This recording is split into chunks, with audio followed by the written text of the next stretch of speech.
Sebelum membuat lukisan, langkah pertama yang harus dipersiapkan adalah alat dan media. Yang pertama adalah kuas lukis, kedua adalah alat tulis, kemudian yang ketiga ada media yaitu kanvas lukis,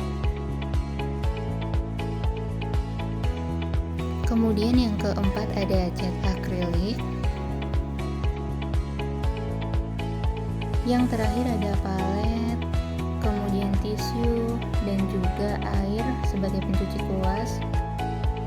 Langkah kedua yang harus dilakukan adalah mencari referensi lukisan gaya realis maupun dekoratif di Pinterest. Kalian bisa langsung login dan juga mencari referensi yang sesuai.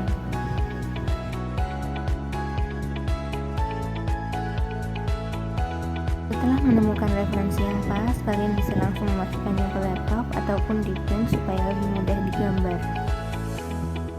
Setelah kita menemukan referensi yang pas, kita memindah sketsa di atas kanvas.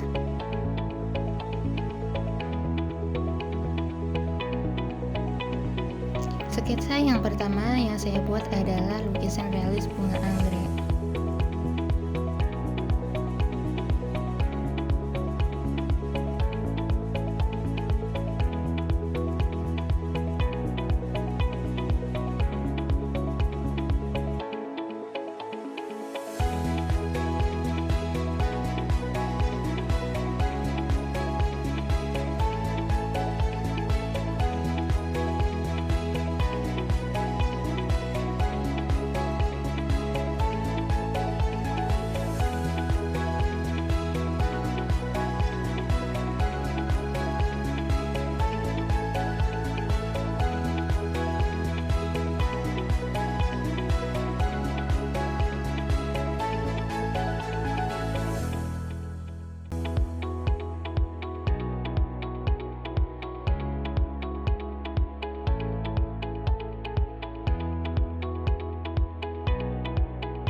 Sketsa kedua yang saya buat adalah lukisan dekoratif dengan objek stilasi burung hantu.